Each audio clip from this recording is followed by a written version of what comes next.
But I usually don't turn that back on until we... That's true, but it's usually warm. So, I don't know.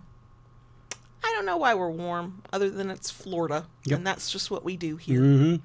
Florida fall. Florida fall. Yep. It's gloomy outside and it's still hot in the house. Yep. That's how you know you live in Florida, I guess.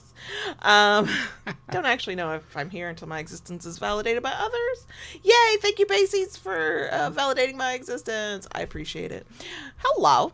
Hello. Kayla Lords John Brownstone. of Loving BDSM, where we help kinksters like you have happy, healthy power exchange relationships.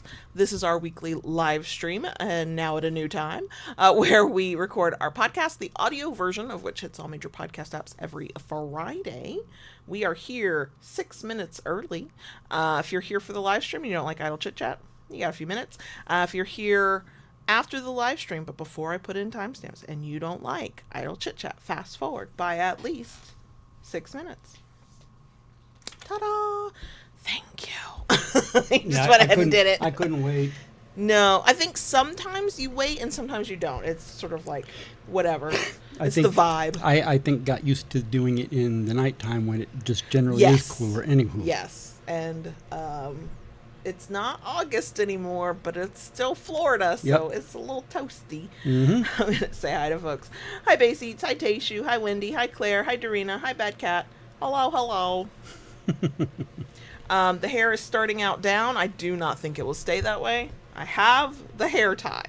So, I also have the Diet Coke. Well, Dorina, we're glad you can be back with us as well. I know there's no perfect time, but I kind of am hoping that this later in the afternoon, but not nighttime in our time zone, time will be good for more people, Yeah. you know? I think we might just have to do an IV of caffeine into my system because I don't think this Diet Coke can do the heavy lifting I need it to do. Oh, dear. I have very good reason for being tired. We'll talk about it more later. I'll just go ahead and tell you if I just look like I'm falling asleep. I'm not bored. I want to be here with you. I fried my brain this week by finally finishing the Kinkery's website, which we'll talk more about later. And then I will absolutely complain about how tired I am in the bonus section. You know what? I am tired, but it's like a good tired. I have done, whether it's been website remodels or it's just been big projects that we were trying to finish by a self-imposed deadline, where the exhaustion afterwards is because there's about 10 million fires to put out. Like, I did the thing, I thought I had done all the things, and then everything was smoking around me, and it was awful. This time, everything went relatively smoothly. But part of it is because I put 3 months of work into it Ahead of time. of time, and I'm so glad the focus returned. Like, it's still Swiss cheese brain up here. I don't remember as much as I used to. No steel traps, but I have much more focus. And in the past like month or so that's come back, that's been invaluable. I don't think I could have done this if my focus had not returned. Like, we would still be like, I am building a website, but now we're paying full price for a thing we're not using. So, hi, Mrs. Billings. So, but yeah, now I'm droopy. Very droopy. Yeah. Which is why we're doing this week's episode that we are. Thank you, Therapy Jeff. Okay. I now just follow Therapy Jeff instead of just letting him come up into my feed, whatever. And Yeah, you just give in, Yeah, there comes a point, yeah. Yeah. And it's one of those things that you have to consistently watch somebody's content for it to consistently come up in your feed, at least on Instagram, which was fine, but I just want it there when I want to watch it. I don't want to have to like go seek it out to make sure it's showing up. Tayshu, that's probably true. I think at this point, after 10 plus years, I could podcast in my sleep. Probably could. Yeah. We don't want to know what I say, how I talk in my sleep, what I might say. I don't know that any of us are prepared for that. Mm-mm. But he's been doing a series lately on two parts. He's been doing a series because he's a therapist, so he's coming at it from that perspective. He's been doing a series on men, typically cis men, but men in heterosexual relationships with women, and like, some of the toxicity that is out there, and he's sort of combating it, going, hey, if this is not working for you, or hey, this is happening, here's what you need to be doing to work on yourself. but he's also creating content towards parents who have boys and are raising boys. And like, here's how you keep them from going down those scary, scary rabbit holes and pipelines and getting radicalized. And I was like, I mean, thankfully, knock on wood, we didn't need that advice, but there was a bit of, where the hell was this? A few years ago, I could have used this. So, hi, HM. But yeah, I like Therapy Jeff. I like his I like his style. I like his demeanor. He gave me a good idea. He has some other real. He's also on TikTok for anybody who's there. He's probably everywhere because the bigger creators usually are. About love maps, and that's a Gottman family, like the Gottmans who do relationship stuff. They're fairly well known in relationship spaces for that. And one, I might go look at what the hell a love map is, but two, it made me realize I need to go over to their site and like see how can I kinkify some of this relationship stuff that they talk about. So hi, Silent. You know, I was so afraid of losing track of time that I just stopped, and then still, like an hour ago, I just stopped, and then I got bored, and I was like, let me do a thing. And then, yeah, I feel you. I have a feeling this will be the reality for at least a few weeks until we're used to 3 o'clock. Yeah. Yep. And we didn't even record a Monday video because I'm too fried for that. I think you deserve a break. I just didn't want to have to edit a video this week as well to have it ready for next Monday. I was like, let me see if I can rest up, and next week we will tackle that. Yeah. So anyway, it's 3 o'clock, so we are officially here. Hello, everyone. Thank you. As you can tell from the title and the idle chit chat from a moment ago, we're going to answer 10 relationship questions from Therapy Jeff. The Instagram reel is linked in the places, but I'm sure he's on TikTok, like I said. Anyway, of 10 questions he says that you should be able to answer if you really know your partner. So we're going to find out. We actually did, like, we didn't know we were going to do this as an episode. We did this as a rough, like, this is fun. And we were both racking our brains, like, maybe we don't know each other as well as we do. Anyway, so that's what we're doing today. If you enjoy this, leave a thumbs up. If you like it enough to want to come back for more, please consider subscribing. And go ahead and ring that notification bell to get updates, new content. Just do what Daddy says. I can't walk around the whole world wearing this shirt, but it's implied everywhere I go. Even if I'm not advertising it, just do what Daddy says is implied. Okay. You can hit the magic button because all of the announcements I have are for everybody.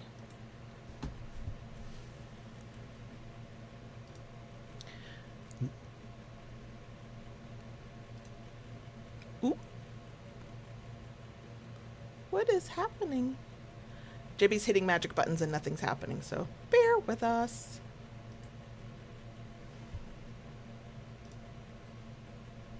Okay. Did we just kill Audacity? Seems so. Sorry, I will chit chat while JB does his magic. As I said at the top, if you're just joining us, my hair is down because I washed it today. It was hair wash day. The handy dandy hair tie is ready. I'm already getting warm, so I'm fairly certain the hair will go back up.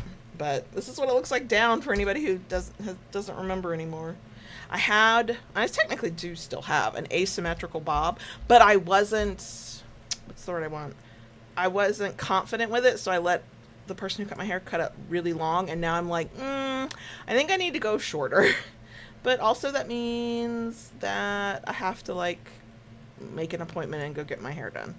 I'm not so sure about that, so. But I know, Taishu, I too am trying to believe in the magic button.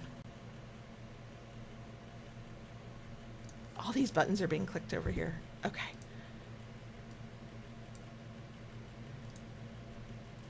Oh.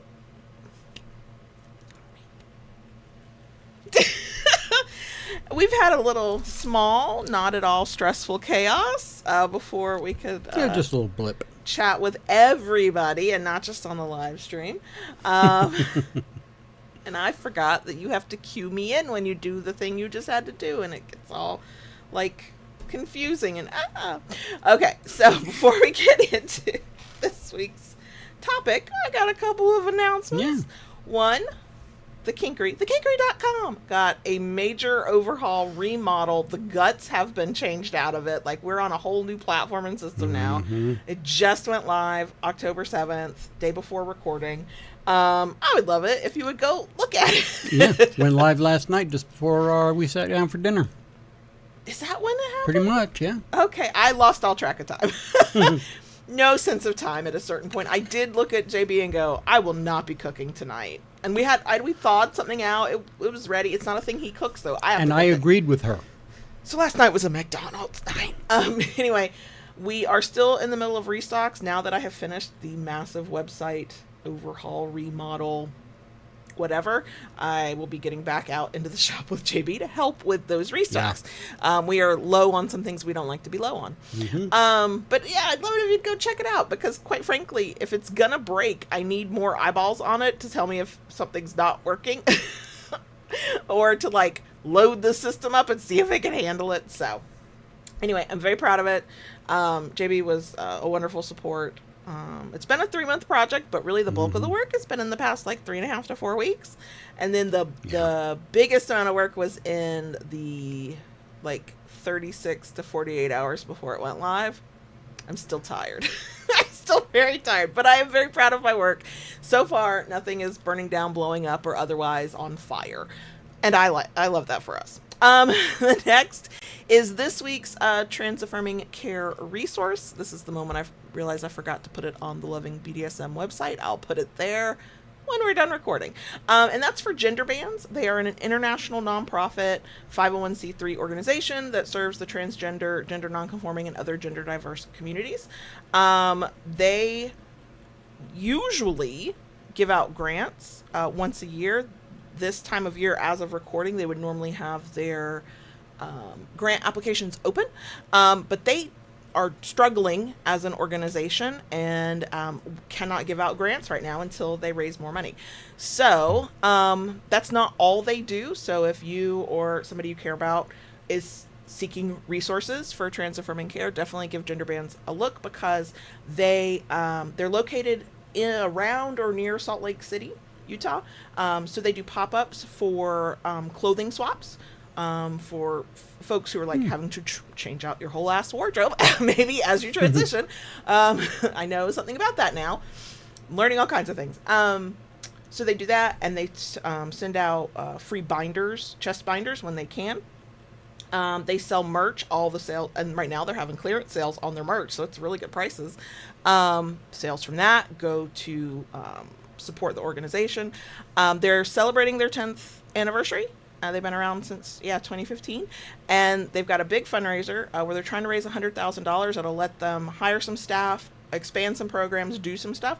So if you yourself don't need a resource like that, but you want to support a resource like that, definitely consider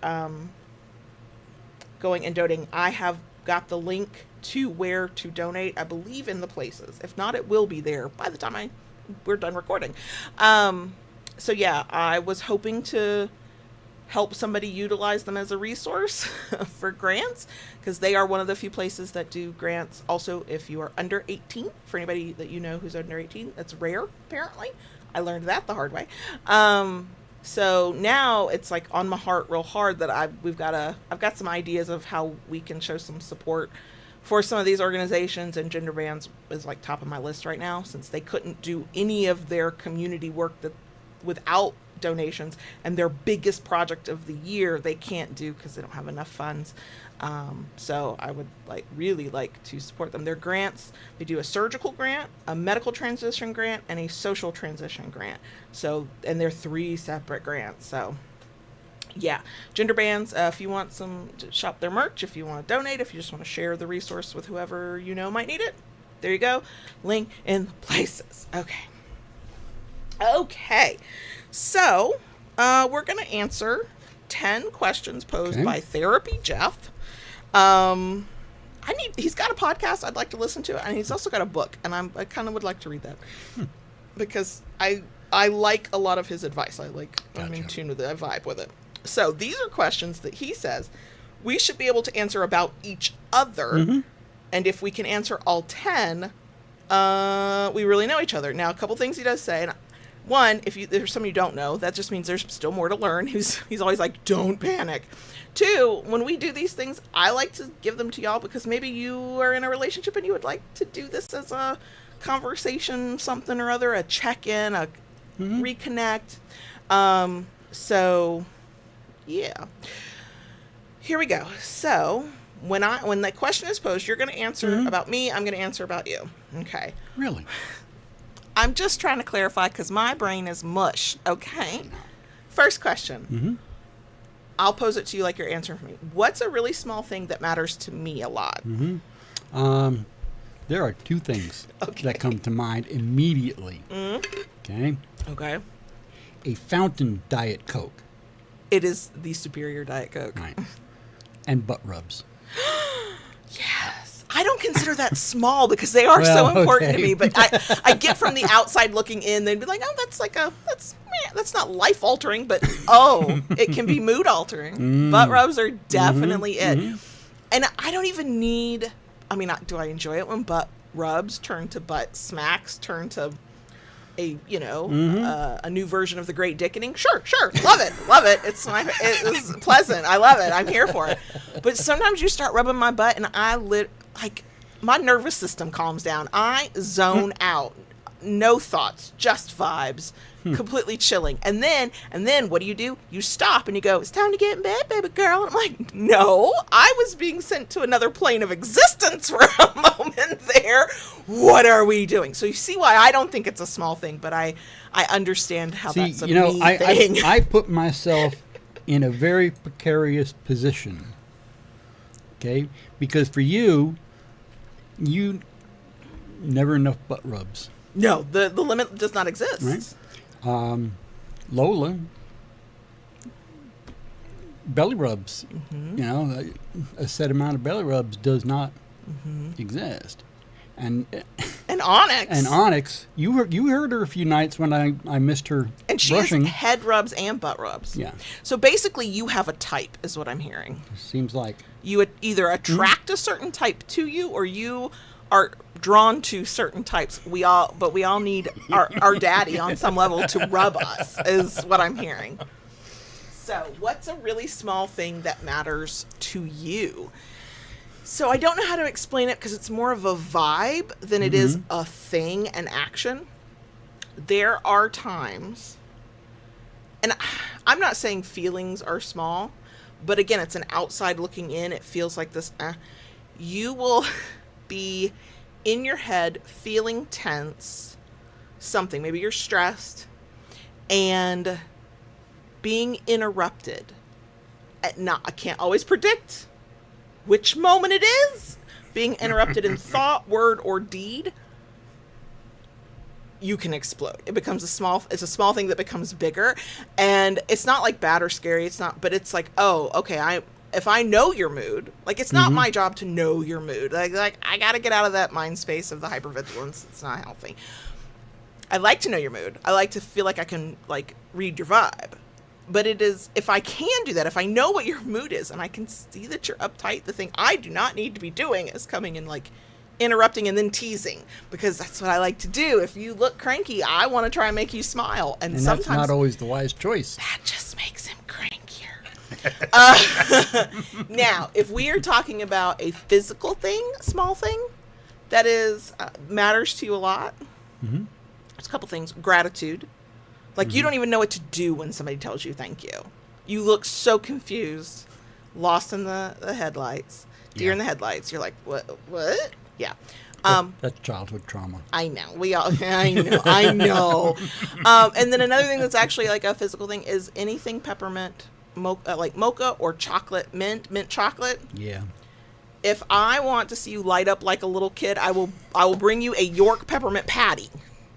We were very sad when one of the gas stations we go to most frequently, one of them stopped carrying York completely, and another one jacked the price up so much. You're like, I'm not paying. You are not paying that, and I had to go, okay, daddy. But yeah, if I want to brighten your day, I'll just bring you something mint mint chocolate. That's true. That's very true. And that's all you need. Yep. Okay. Next question. Okay. What is something that you could say that would instantly upset me?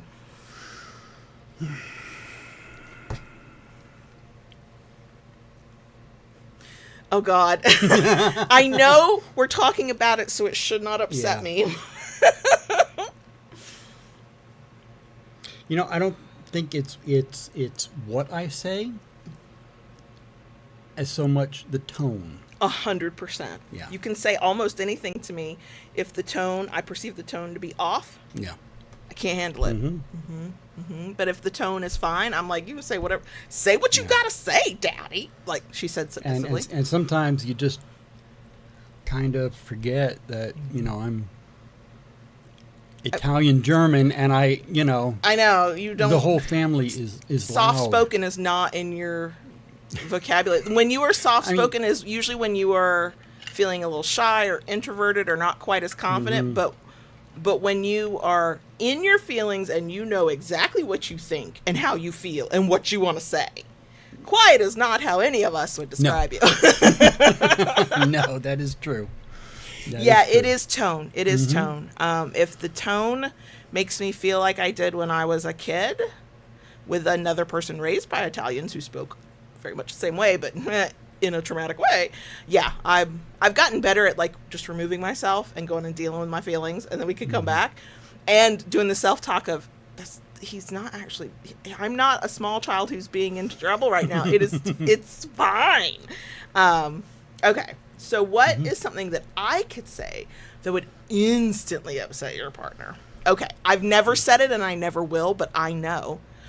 All I have to do is say or do something that sounds like your ex-wife. That is your biggest trigger with me. Yeah. I have never done it, but way back in the archive, we've got an episode on bad tapes, which are not necessarily traumatic things, but they're things that happen in past relationships that when you get a whiff of a similar vibe of it from a current partner, you treat that current partner like they're your old partner. It triggers that reaction. Yeah. We don't argue often. We have a couple main things that if we're going to get tense and get snippy with one another, they're there. But one of them is if you perceive that I'm reminding you of your ex. Yeah. Yep. And I've gotten really good at standing in like in firmness and going, I am not, insert that person's name here. And the moment I say that, it's like, it's a jolt to your system. Because one, I don't talk to you like that. I don't talk to you like that. That is true. And two, it's like this verbal reminder. Like, hey, whoa, come, get out of your head. Talk to the person in front of you. Right? Yeah. Okay.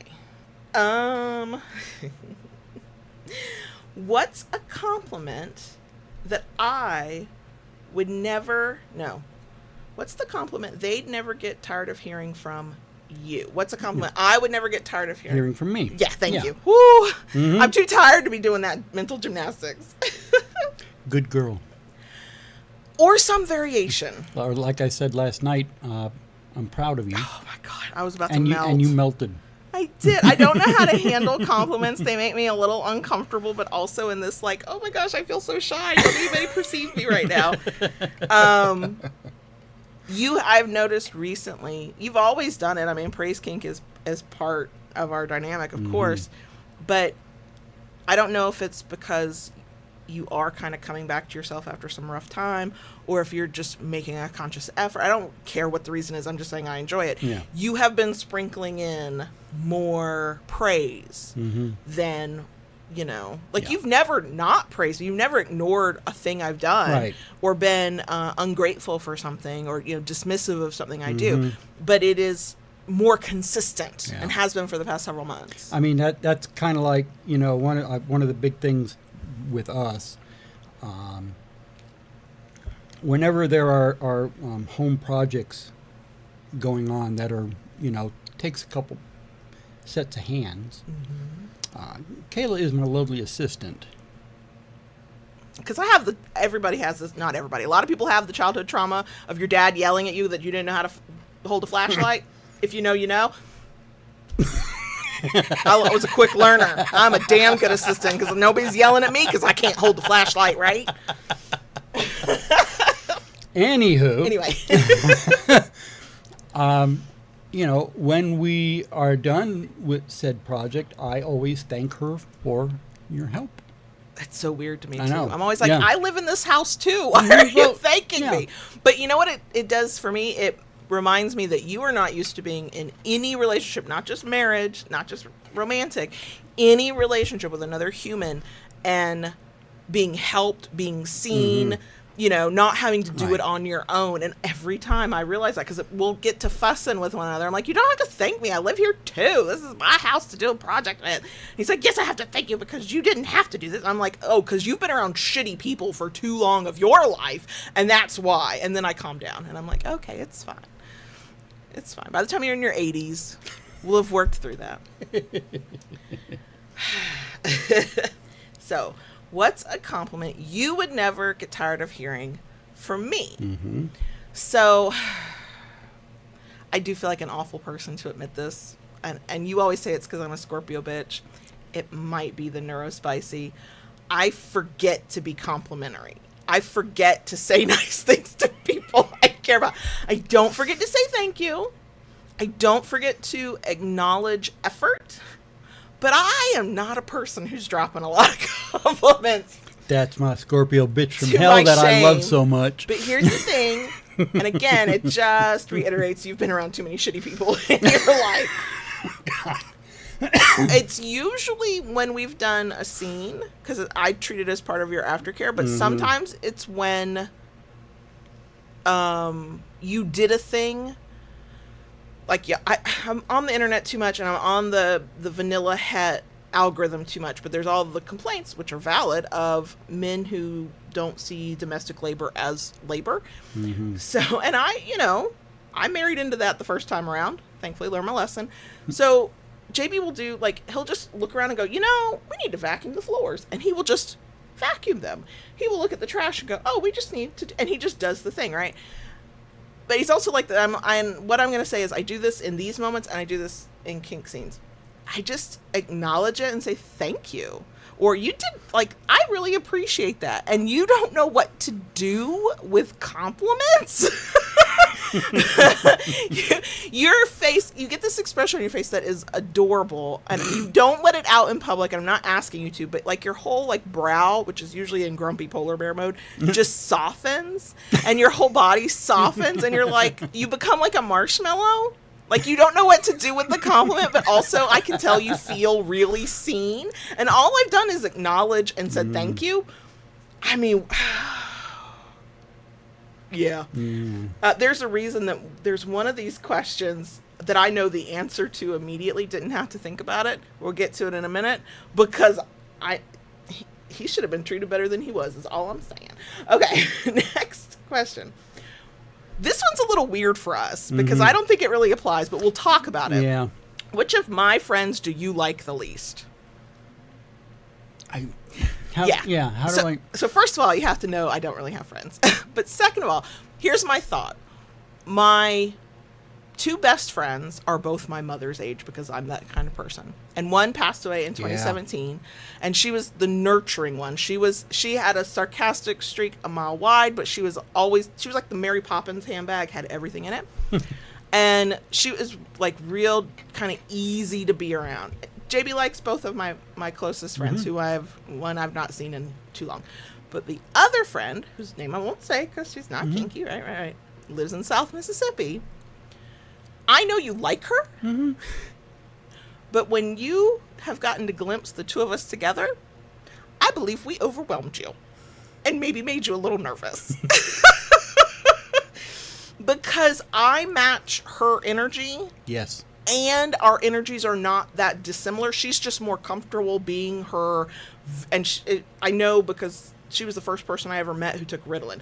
She was diagnosed ADD when we still called it ADD, right? I met her when I was 19. She's been that way, and she was shocked that I could keep up with her trains of thought. I could bring her back around to a topic. I could do that. We meshed. But when we get together, I let the side of myself that very rarely gets to come out in public out, because we feed off of one another. And JB has had a couple of experiences of driving both of us back to either like where we were staying or her house or whatever, after way too many margaritas and a whole hell of a lot of queso. That was a lot of pictures. They just kept coming. A lot of pictures. If you were the type to get air quote nervous, I would say that friendship, that person, the vibe when we're together, that's the closest I would say that they make you nervous. Now, I'm going to do a little lecture because you don't have friends that I don't like. But here's the problem.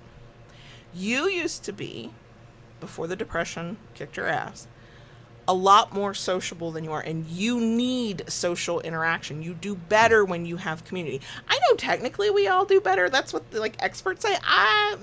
Do I do better when I have to be out among people? I don't think so. Anyway, but you do. And so you've never made a friend with somebody that I was like, ew. You've made friends with people that my instant vibe was, they wouldn't be my friend, but okay. And it was vibes based. It was not based on action or anything. And so I'm going to use this question as an opportunity to gently encourage and nudge and maybe put in the tough love clause a little bit, that we need to find ways for you to be in community with people in person again, because I think that's better for your mental health. Now, if you ever befriend somebody that I think is an awful human being, I will not be able to hide that from you. That's true. You wouldn't. I would never tell you who you could be friends with, but you would know. Yeah. Yeah. Oh yeah. I have no doubt about that. Yeah. So, okay. What do you think my biggest insecurity is? Pick. There's a list. not being seen. Not being heard.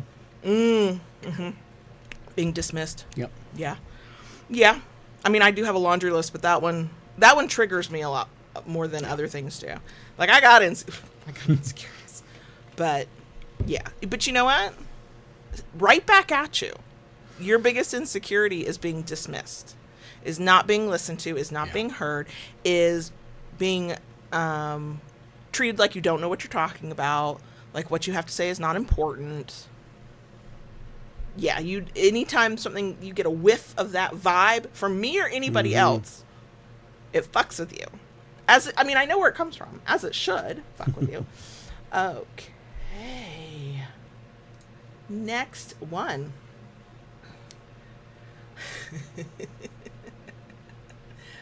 What part of your body do I find most attractive? It's a toss-up. Okay. Between legs and forearms. Yes. Yes. You got good hands, too. You got good form. You wear a button-up shirt and roll those sleeves up. I mean, good Lord. I would already do whatever you said, because that's what we do here, but I would do it in a much better mood, whatever it was. Quicker, even. Just flash me a little forearm, put the kilt on, let me look at your legs. Let me just lay on the ground and have you walk past me, and I'll discover what people wear under kilts. Happily. Yeah. In non-sexual ways, we might just be chilling, and I'll either be rubbing his forearm or rubbing his leg. Like, they're just nice parts of you.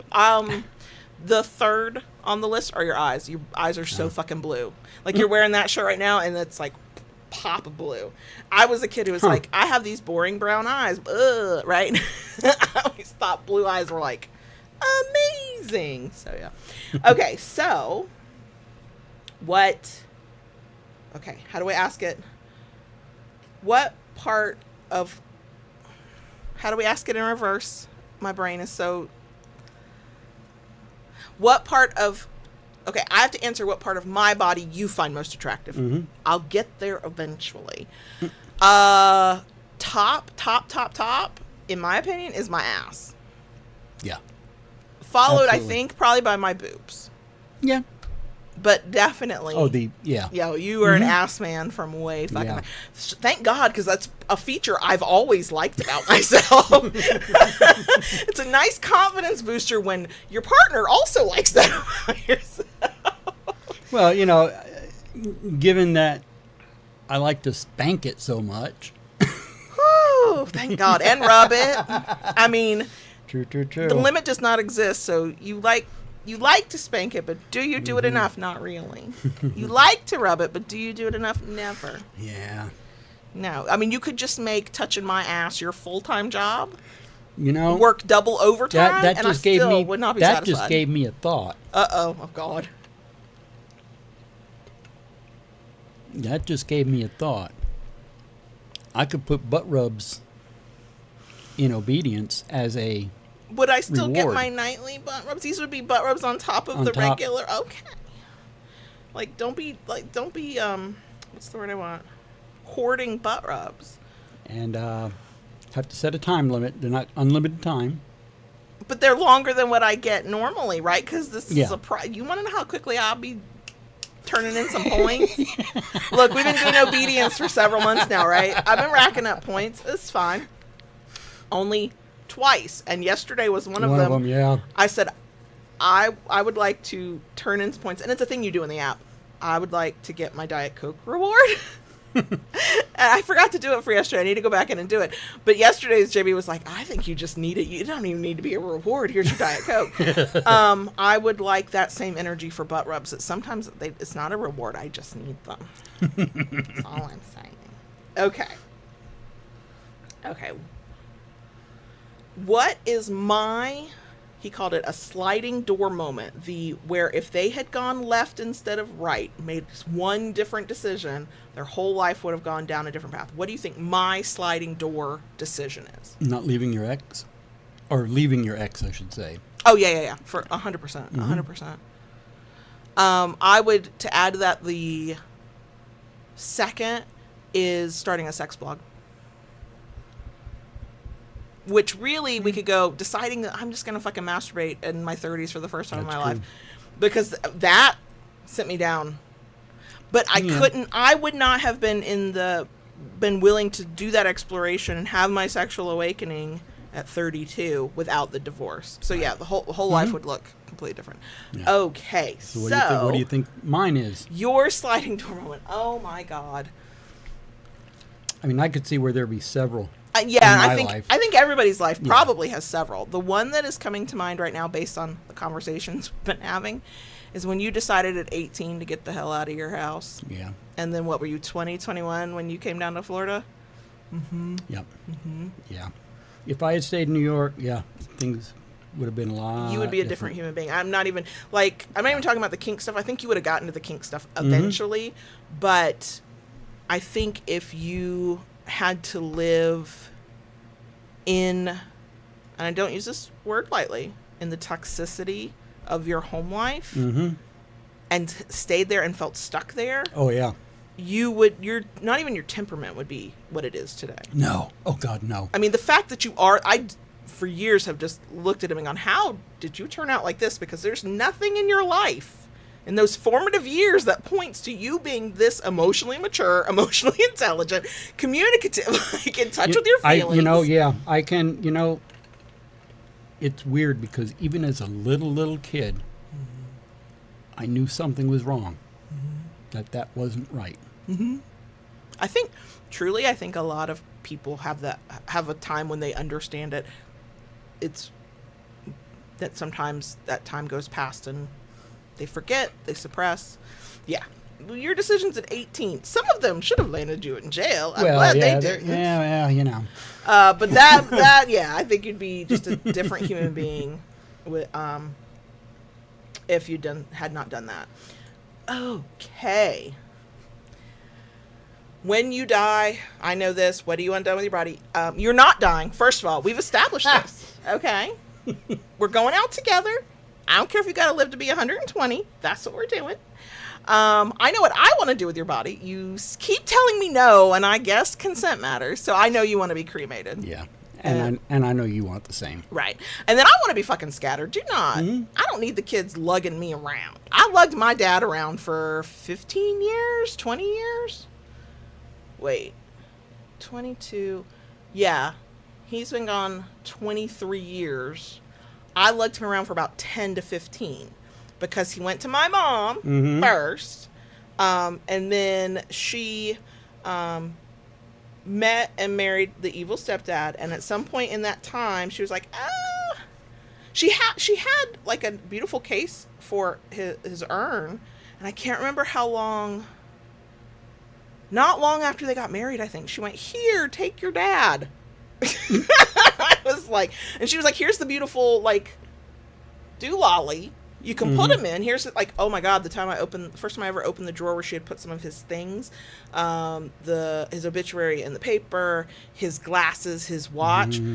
Apparently she had kept a thing of his cologne like in the whatever piece of furniture that she kept the urn in. I opened it and I got a whiff of his cologne, almost fell the fuck out. But I hung on to him through 2 babies and a divorce. And finally went, well, he needs to have a final resting place. I can. So I won't be scattered somewhere. I know where I want my ashes scattered. And I'm drawing a blank. I know we've had this conversation. It's a place in Pasco County. Yeah. Well, I remember this conversation. Yep. I don't give a fuck. I'm just going to leave the instructions for whoever gets me. When you open me up, make sure the wind is blowing in the correct way. Right. Don't inhale your mom. Don't have it blowing back at you. Nope. Almost had that moment once. Nope. Don't want to do that. Don't want to do that. Okay, next one. The question is for me, who is not allowed to speak at JB's funeral? Any fucking body from his family. Except for one cousin. One cousin, and if you're, well, no, I don't think you would want your aunt, if she were even alive at that point, to speak, because then we'd be there for like 2 weeks while she just kept talking. Right. Yeah, maybe one cousin, but nobody from your immediate family. So who's not allowed to speak at my funeral? I don't have people who, like, I don't have a big family. Yeah. By the time I'm gone, I'll have the kids, and that's about it. I would, since your family is so nuclear, I would have to say your aunt. Yeah.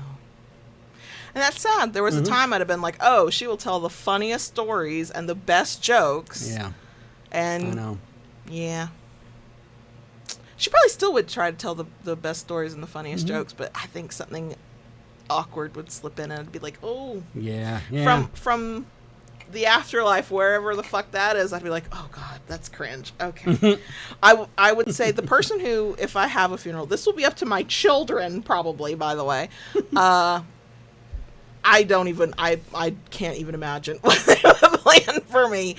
But I think if the oldest talked, he would be the only one that talked, but he would talk a very long time. Oh, yeah. Yeah. It'd be my funeral and everybody would be checking their watches like, are we done? Well, you know what? He would talk for himself, and he would talk for the youngest. Yeah, absolutely. Oh, yeah, because the youngest is not. Yeah. Nor would I ask that of them. Okay. What is one of, from your perspective, my favorite... Yeah. What is your partner's favorite? What is one of my favorite memories from our relationship? I don't know how these questions work when I have to reword them. I'm sorry. What do you think one of my favorite memories is? Oh gosh.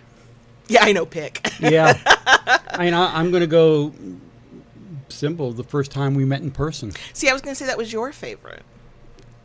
So when we first met in person, I did the thing I would never recommend to any fucking body.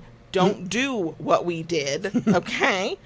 I knew he was on his way. He'd been checking in. I was like, okay, let me know when you get close. Blah, blah. Okay. I left my front door unlocked. I said, just come on in. You don't need to knock. You just come on in. I think I was playing it off like I was going to be busy. Just walk on in. And when he walked in, I was in like a very specific kneeling position, wearing nothing but a purple button-up men's dress shirt.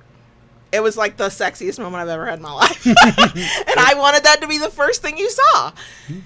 So I always think that's your favorite memory. Maybe it's both our memories. Probably. Favorite memories. The others on my list for you that I would say are probably some of your favorite. Not the very first time I rode on his motorcycle because I cried and I sweated through his shirt. But the second time I rode on his motorcycle, and a couple of times when we still lived in the Tampa Bay area. We went to get burgers. The first time? Yeah. Yeah, and I was holding onto you, and my hands are on your stomach, and when we stopped, we only went a mile up the road, y'all. When he pulled into the parking lot, and I pulled my hands away, there were handprints of my sweat. I'd been so nervous. After that, I was better. I mean, one of the last rides I ever got to go on with you on your Shadow, not your Can-Am. We still haven't gotten there. We did this long, windy road, and it actually inspired an article that I wrote and sold to some site. But that was like that free moment of I was just grooving with you. The one thing you always said when I would ride the motorcycle with you is you told me, okay, lean with me, but you would go, you did a good job with that. And I was like, I'm like a fucking burr attached to your clothing. Don't worry, I'm leaning with you. So I guess riding your motorcycle is one of my favorite memories too. Okay. Now, the one that to this day can still bring a cheesy grin to my face, anything wedding. When we were sitting up there and you kept getting me drinks that definitely were alcoholic. When I embarrassed my children, like I thought they wanted the ground to open them up and swallow them, because did I do the cha-cha slide? Hell yeah, I did. Did I do the electric slide? Hell yeah, I did. There was another one, I can't remember what it's called, but it's like a very popular whatever line it. Yes, I did. Because I wasn't drunk, but I was feeling no pain and as happy as I've ever fucking been. It was the first major life moment that I was having that I chose, that I wanted to be there completely. It wasn't, it's this stressful moment, it's supposed to be this great moment, but it's really stressful. When I got married the first time, my dad had only been gone like 4 or 5 weeks at that point, maybe 6. When the oldest was born, he was a month early. We were flat broke, the water had just been turned off at our house. I was very stressed. When the second was born, that I was cool, calm, and collected, but I think I was figuring out I didn't like my husband.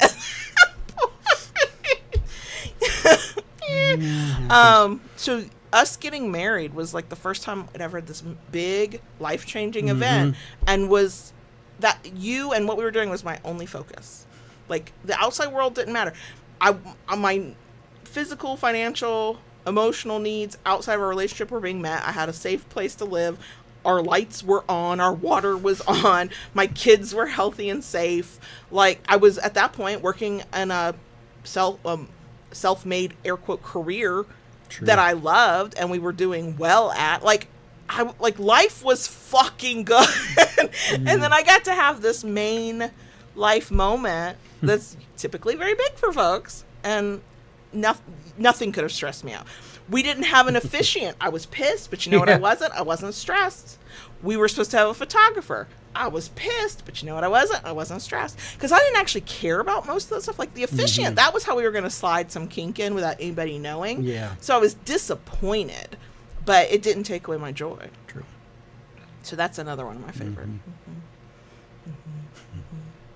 I think one of your favorites, we've got a list here we could go down. I don't know how I would ever pick like the favorite, but I think one of your favorites is when we, maybe not the first time, because I think there might have been nerves, but maybe the first time when we started playing publicly in dungeons. Because now I feed off of that as an exhibitionist, and I think I've noticed, in my opinion, if you were going to go into dom space, that is when it would happen. It doesn't usually happen at home. True. I mean, we can like get intense if we want, but it's the public play. True. Yep. Yeah. Okay, those are all of the questions. If you would like to do these questions with your significant other or others, in podcast show notes on Friday, all of the questions will be there, but you can just follow the link to Therapy Jeff's Instagram reel. He helpfully put the questions in the caption, and I appreciated that when I did the copy paste for the notes for this one. So those are the questions. Also, reminder, go check out the Kinkery, thekinkery.com. You don't have to stroke my ego, but if something's broken, you should tell me. Please and thank you. And also, if you or somebody you care about is looking for an organization that can help them with any part of their transition, gender bands, if you got some extra cash, you want to like help an organization that helps people, especially in the current climate where, oh my God, nothing is safe, clearly, gender bands would love a donation. I have some thoughts about doing some fundraisers in November. I got to formulate them and we got to talk about them, but sure. I think gender bands would be one of... Good. Yeah. So yeah, that is us, and we can do a bonus section. Okay. So, are we good? I don't know. Keep it kinky, y'all. And we'll see you next week. Dottie. Yeah. Can we talk with the crickets, please? Of course. Can I have permission to just complain about how tired I am? It's a good tired, but it is a mind-numbing tired. That's true. That's true. That's very true. So, Kinkery website, I've already said. But you did a damn good job. We had thank you. We were having a conversation over the weekend when I knew we had planned this is the day we would close down so I could do some things that I wouldn't do with a live site, and we were now on a timeline and whatever. I'm trying to explain to JB my neuroses about these things. And I said, look, I need you to understand that typically the way I operate when I take on a project is I try to be very thorough because I like to be thorough. I don't like to have to go back and do double work or undo to read. I hate that. Like that lack of efficiency, there's something about it that just makes me very irrationally angry. But also what I'm endeavoring to do is for it to be perfect. Now, why does it have to be perfect when perfection doesn't exist? Right. Nothing can be perfect. It is because if that site had gone live and something had gone wrong because I just didn't have any information or a human mistake was made, I would feel like a failure that I did not foresee all the things I couldn't have known about. And he's looking at me like, bitch, you are so crazy. I'm like, I know. So something about saying that out loud did help. So when I hit the button and the site goes live and I'm like, oh shit, right? I was on edge, but I was fine. But it's because the hour and a half prior, even though small things were missed and they were easily corrected, nothing was like life altering. It was just a small little thing. The major stuff, I was quadruple check. I would check and go, but did I really check? And then I would. I have been diagnosed with OCD in the past, and I was like, is this OCD or is this just being thorough? I can't always tell. I'd like a medical professional to tell me. I mean, woodworkers have the saying, measure twice, cut once. And I'm we'll measure 5 times just to be safe. If you do it extra times, you can't possibly be human and make a mistake. Oh. The other thing, I mean, I guess, as we get older, wisdom maybe, I don't know if it's wisdom, but it's definitely even more self-awareness. I said to JB, I said, look, I have a really bad way of doing things where I do not celebrate accomplishments. I finish a thing, I finish a goal, I finish a project, I put it out in the world, or I make it known to the person, or whatever it is, right? I do the thing, and it's a big thing. It's made me tired. It took a lot of time and resources and focus and blah, blah, blah, blah. I said, I don't know how to celebrate that, and what I tend to do is go, yep, got that done, and move to the next project. I said, but I don't want to immediately move to the next project. Do I have multiple projects waiting for me? Yes, I do.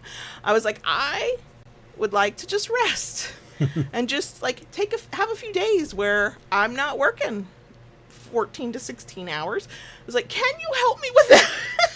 He was like, yeah, don't you worry, I got you. I was like, okay, good. I'm so grateful. So yeah, when I was like, I don't have it in me to cook the meal that I was supposed to cook, I don't know why I thought that the day of publishing the fucking website was gonna be a day I would have the bandwidth to like make dinner. I don't know where that came from.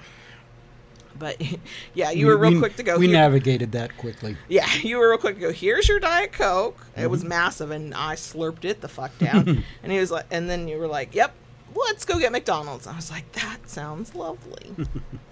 So, and now I'm just taking the rest of the week and the weekend to just do what needs to be done, but not anything extra, which is why I told live stream folks this, but for everybody else, we're supposed to start back with our Monday episodes now that we're out of our summertime live stream schedule. And this week I just was like, nope, I cannot do it.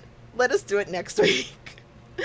And so we'll have Monday short episodes coming back out in the middle of October, because that is what I can do. So yeah, I kind of don't know what to do with myself, because I don't have a big long. I've got small things I'm working on the site, but you know, a couple of little things that came up.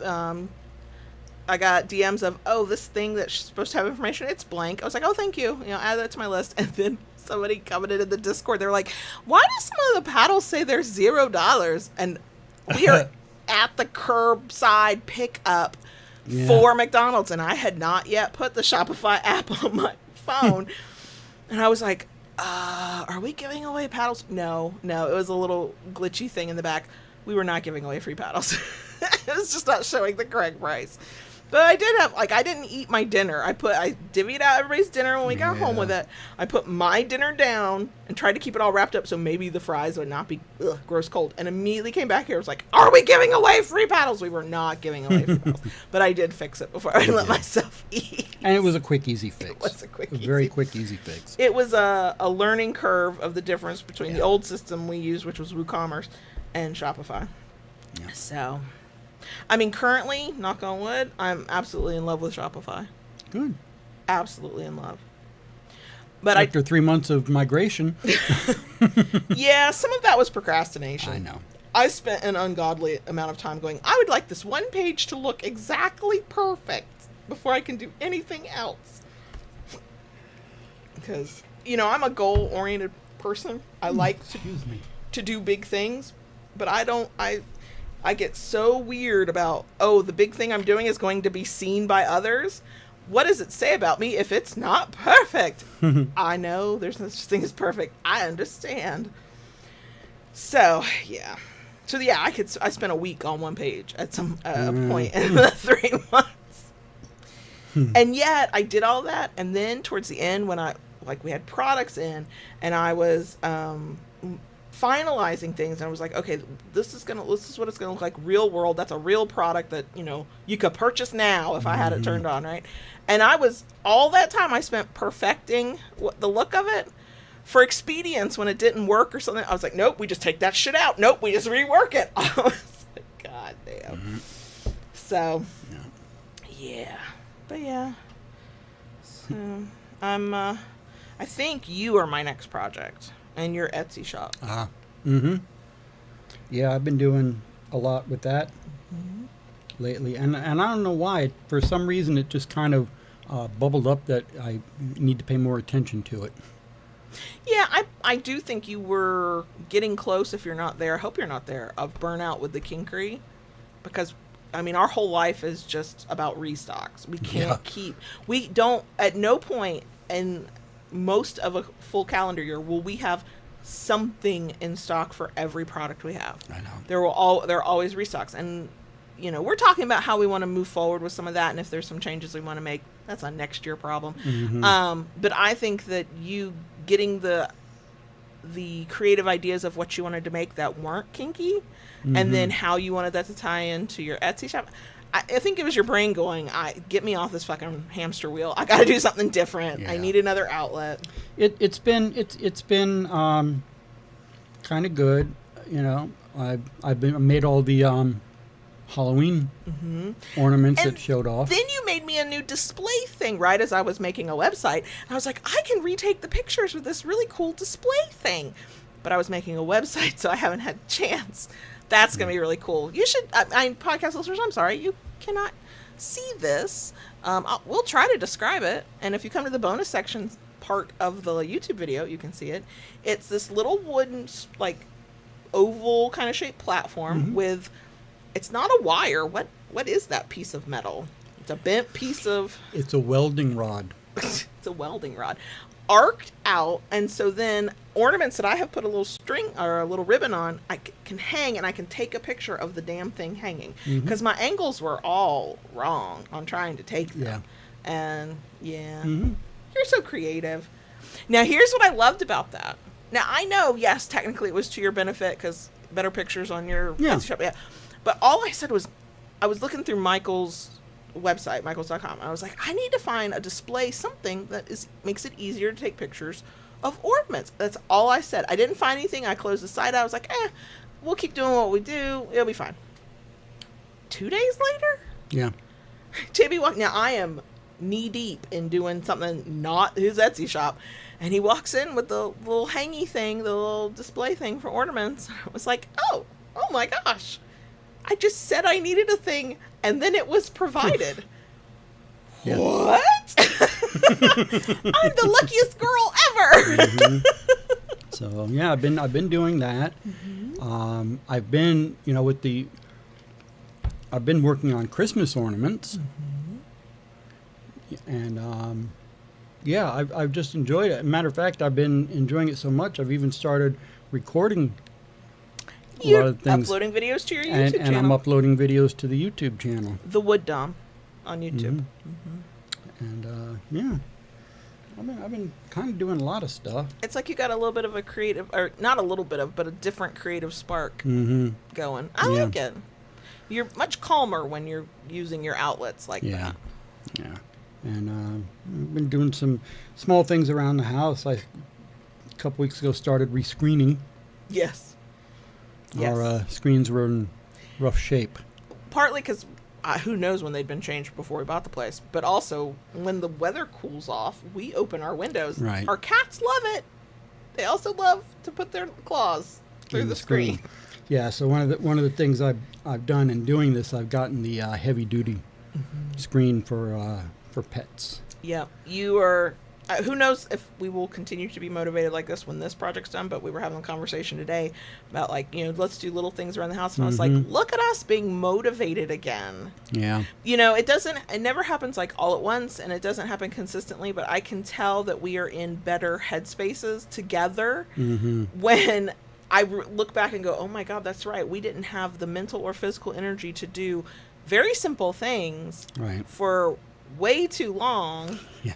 I mean, I know you do this too, because I know how you are. There's that knee-jerk reaction to feel guilty about it, but I'm more like, but look at us go now. There were things preventing us, both within and without, and they're not now. And so instead of being like, oh, that sucks that we didn't do it for all that time, I'm just be like, hell yeah, but look at us doing it now. Right.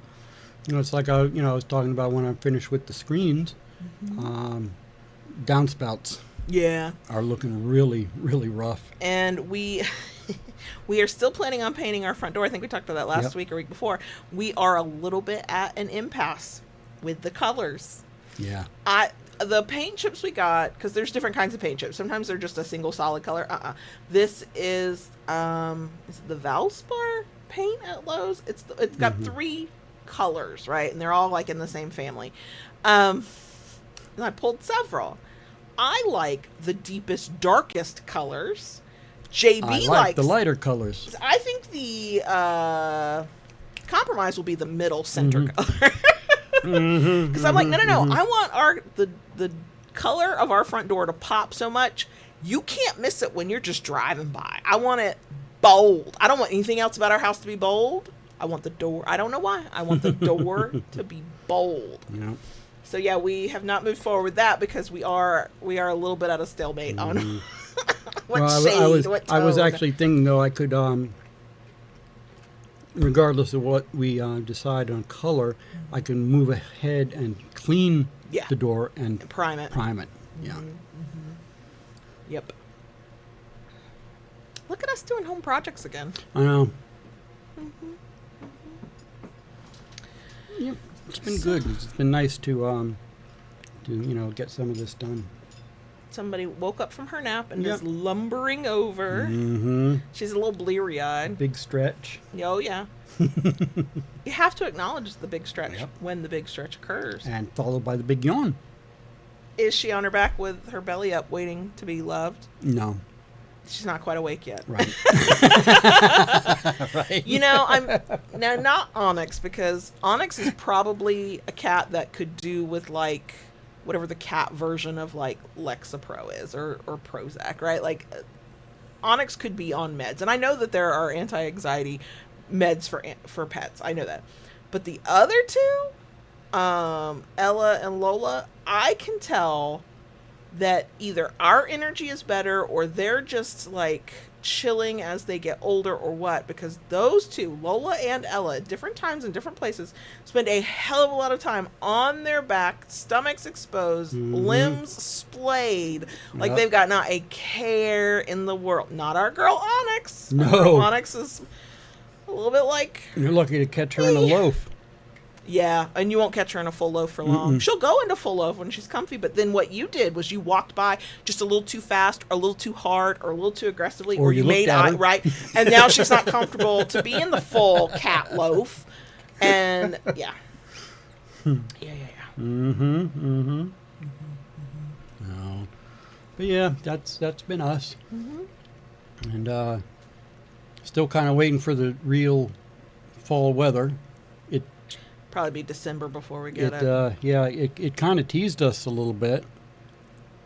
We had like a week and a half of gorgeous weather. See, and our definitions of gorgeous are a little bit different. You're like, anything that's not 100% humidity and 95 degrees, anything lower than that, great. Is nice, yeah. And I'm like, do not call me until it is 72 and free of humidity. That is my perfect. Yeah. Yeah, yep. JB would be like, oh my God, it's so amazing, or you should walk out. And I would walk out and break a sweat. And I was like, nope, I do not find it amazing at all. I'm going to go back inside. Oh, God. So, you know. Yeah. That's how it is sometimes. All right. I guess we can be done. Yeah. I can't keep my eyes open. I got to go check my gravy. Spaghetti sauce. If you're not Italian, I mean, do other cultures or call spaghetti sauce or sauce gravy? Because see, I'm Southern. When you say the word gravy, two things come to mind: a brown gravy, a white gravy. A white gravy probably with sausage in it, but that's different. But I know that is like certainly a thing in your family, because your mom used to call it gravy. And the first time I heard it, I was like, oh, we're having gravy and rice. And I was like, that's a meal? Okay, I'm new. We're still dating.